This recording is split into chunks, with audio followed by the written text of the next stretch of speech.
তুমি কি বইখানা পড়ে শেষ করেছ? মানে এরকম টাইপের প্রশ্ন, যেটা গত ক্লাসে আমরা পেয়েছিলাম যে তুমি কি কখনো কক্সবাজারে গিয়েছো। তো সেই ক্ষেত্রে হ্যাভ নিয়ে আসতে হবে সামনে। তো আমরা বলছি যে এখানে বলা হয়েছে তুমি কি বইখানা পড়ে শেষ করেছো, তাহলে have you finished reading the book, এটা হচ্ছে তার ইংরেজি। তো সে কেবল ঘুমাতো আর কিছুই করতো না। He did nothing but sleep. Nothing but slip.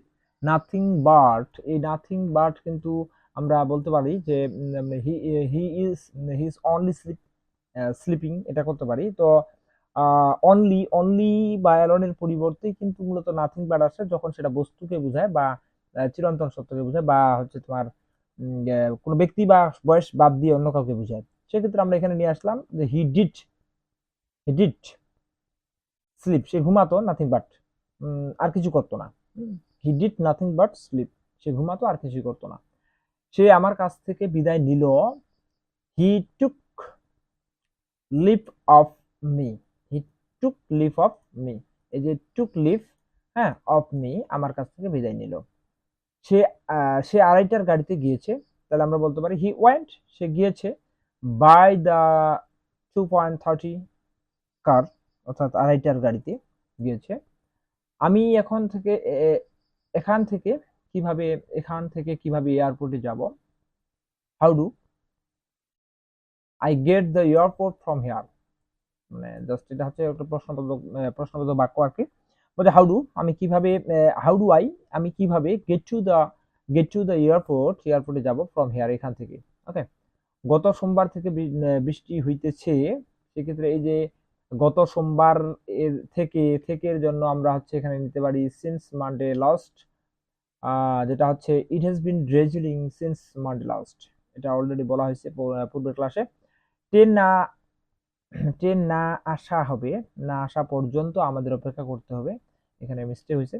তাহলে we shall have to wait, আমাদের অপেক্ষা করতে হবে পর্যন্ত। এই না পর্যন্ত বলতে আনটিল আসে, দ্য ট্রেন অ্যারাইভস, ট্রেন না আসা পর্যন্ত, আনটিল দ্য ট্রেন অ্যারাইভস। তো এই আনটিলটা এখানে কানেক্টরস হিসেবে বসছে, যার পরেরটা হচ্ছে প্রেজেন্ট ইনডেফিনিট টেন্স, আর সামনেরটা কিন্তু হচ্ছে future tense, shall plus have view আর কি। ওকে। শীতের পরে বসন্ত আসে। তো spring comes after winter, just comes after winter, মানে চিরন্তন সত্য আর কি। নাইমামার থেকে নাইমামার চেয়ে কানামামা ভালো। Something is better than nothing, just এটা প্রবাদ বাক্য। Something is better than nothing, আবার কেউ ভুল করে বললেন না সামচুলের বেটার ঘরে নাতি। তো এটা কিন্তু হবে something is better than nothing. Okay. Bangladesh অগ্রগতি ও উন্নয়নের একটি অনুপ্রেরণামূলক গল্প রয়েছে, মানে বাংলাদেশ যে অগ্রগতি হয়েছে বা যে উন্নতি হয়েছে বা উন্নয়নটা হয়েছে সেটার পিছনে একটা অনুপ্রেরণামূলক গল্প রয়েছে। তাহলে আমরা বলতে পারি যে Bangladesh has an inspiring story কিসের? Of growth